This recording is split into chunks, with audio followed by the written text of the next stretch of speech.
धनपुर नाम के गांव में समीर नाम का एक मटन व्यापारी रहता था।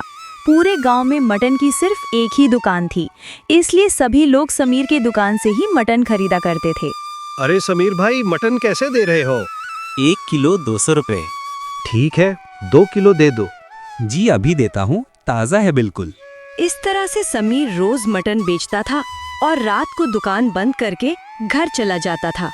उसके परिवार में उसकी पत्नी नाजिया और एक बेटा अयान था। हर रोज की तरह सुबह सुबह समीर पास के गांव से बकरियां लाने जाता था और उनका मटन गांव में बेचता था। एक दिन सुबह समीर पास के गांव में बकरी के व्यापारी योगेश के पास जाता है।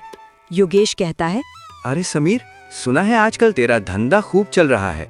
अरे भाई, बस घर का खर्चा निकल आता है। अब झूठ भी मत बोलो समीर, पूरे गांव में तू ही मटन बेचता है, मुनाफा तो खूब कमाता होगा। ऊपर से मुझसे तो सस्ते में बकरियां ले जाता है। नहीं भाई, ऐसा कुछ नहीं। मैं तो कम दाम में मटन बेचता हूँ। गांव वालों से कभी बेईमानी नहीं की। अच्छा रहने दो। अब सुनो, बकरियों का चारा और खर्चा बहुत बढ़ गया है, इसीलिए आज से बकरियों के दाम बढ़ गए हैं। अब एक बकरी 4000 रुपए की मिलेगी।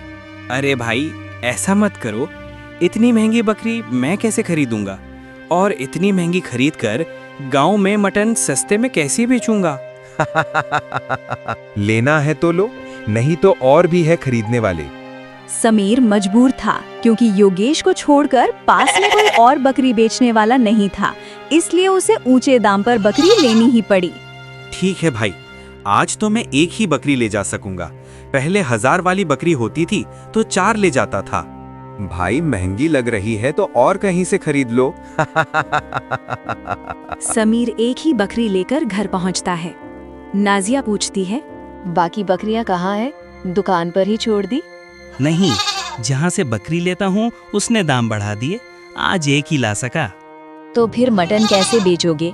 एक बकरी से तो थोड़ा ही मटन निकलेगा। हाँ, मटन तो कम निकलेगा, पर सबसे बड़ी दिक्कत यह है कि इतनी महंगी बकरी लेने के बाद अब मटन भी महंगा बेचना पड़ेगा। और पता नहीं गांव वाले इतना महंगा मटन खरीदेंगे भी या नहीं। अरे राम राम, यह तो मुश्किल हो गई। समीर दुकान खोलकर मटन काटने लगता है। भैया, 1 किलो मटन देना। जी अभी देता हूँ। समीर तौल कर देता है। खरीदार कहता है, भैया ये क्या, परसों मेरे पति 200 में लेकर गए थे, 2 दिन में ही दाम इतने बढ़ गए, मजाक है क्या? नहीं दीदी, बाजार में बकरी महंगी हो गई है, इसलिए मटन भी महंगा है। रहने दो भैया, इतना महंगा मटन नहीं चाहिए। वो औरत चली जाती है। फिर कई ग्राहक आते हैं, पर महंगे दाम सुनकर कोई नहीं खरीदता। शाम तक समीर की एक भी बिक्री नहीं होती। तभी वो देखता है कि योगेश उसकी दुकान के सामने ही मटन की दुकान खोल रहा है। आओ आओ, सस्ता मटन ले जाओ, बिरयानी बनाओ, मजे करो। गांव वाले लाइन लगाकर वहां से मटन खरीदने लगते हैं। भैया, मटन कितना रुपए किलो है? 400 रुपए किलो। सब हैरान, इतना सस्ता? सामने तो 500 दे रहा है। योगेश मुस्कुराता है। हम ठग नहीं है भैया, हम तो बस सेवा करते हैं। समीर को कुछ समझ नहीं आता।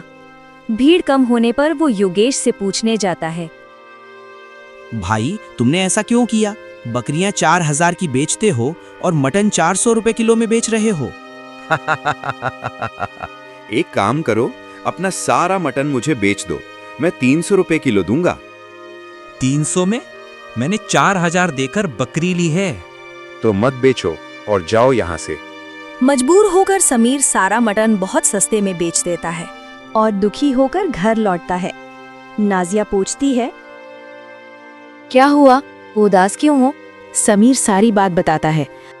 दोनों चिंता में डूब जाते हैं कि अब घर कैसे चलेगा। उधर योगेश भी घर पहुंचता है। उसकी पत्नी कविता पूछती है, आइए मेरे साहिब, बताइए आज कितने पैसे लाए? योगेश चिढ़कर कहता है, पहले पानी तो पूछ लिया करो। अच्छा छोड़ो, आज तो ज्यादा कमाई हुई होगी, क्या जुगाड़ लगाया? योगेश उसे बताता है कि कैसे उसने सस्ता मटन बेचकर समीर का धंधा चौपट कर दिया। कविता चीखती है, अरे मूर्ख, मेरे मायके से मिली बकरियों को इतने सस्ते में बेच दिया। वो बकरियां सोने से कम नहीं थी। क्या करता, घर आते ही तुम पैसे मांगने लगती हो और कहाँ से सोने की बकरियां दिखी तुम्हें? आप ध्यान से सुनो, कल से तुम वही करो जो मैं कहूंगी। शहर में ऐसी दवाइयाँ मिलती हैं जिनसे जानवर जल्दी मोटे हो जाते हैं। हम सस्ते में छोटी बकरियां लाकर उन्हें इंजेक्शन देंगे और फिर भारी भरकम मटन बेचेंगे। ज्यादा वजन यानी ज्यादा मुनाफा। योगेश डरते हुए, लेकिन ये गलत है। अब तुम मुझे सिखाओगे कि सही क्या है? बस जैसा कहूँ करो। अगले दिन योगेश छोटी बकरियों को इंजेक्शन लगाकर बड़ा करने लगता है। कुछ ही दिनों में बकरियां भारी दिखने लगती हैं। कोई शक भी नहीं करता और लोग उसकी दुकान से सस्ता मटन खरीदते रहते हैं। उधर समीर मजदूरी करने लगा था। कई दिन बाद ईद नजदीक आती है। समीर मटन खरीदने योगेश की दुकान पर जाता है। 1 किलो मटन देना। योगेश तौल कर देता है। समीर हैरान, ये क्या, 1 किलो मांगा था लेकिन वजन बहुत कम है। हम देसी बकरे बेचते हैं भाई, लूले लंगड़े नहीं। तभी गांव के मुखिया राजेश चौधरी आते हैं और दावत के लिए 100 किलो मटन का ऑर्डर देते हैं। योगेश तुरंत मान लेता है। समीर को शक हो जाता है। इतना मटन कहाँ से लाएगा? जरूर कुछ काला है। शाम को वो योगेश का पीछा करता है और देखता है कि योगेश और कविता बकरियों को इंजेक्शन लगा रहे हैं। परसों ईद है, तब तक ये बकरियां तैयार हो जाएंगी। समीर सब रिकॉर्ड कर लेता है। ईद वाले दिन योगेश 100 किलो मटन सरपंच के घर पहुंचाता है, लेकिन दावत में मटन बिरयानी कम पड़ जाती है। सरपंच परेशान हो जाते हैं। तभी समीर आता है और मोबाइल में रिकॉर्डिंग दिखाता है। सरपंच जी, योगेश दवाइयों वाला मटन बेच रहा है। इसी से लोग बीमार भी हो रहे थे। इसी ने मेरा व्यापार भी बंद करवाया। ये सुनते ही सरपंच गांव वालों को बुलाते हैं और योगेश पत्नी की करतूत बताते हैं। भीड़ उन्हें मारने दौड़ती है, पर समीर रोक देता है।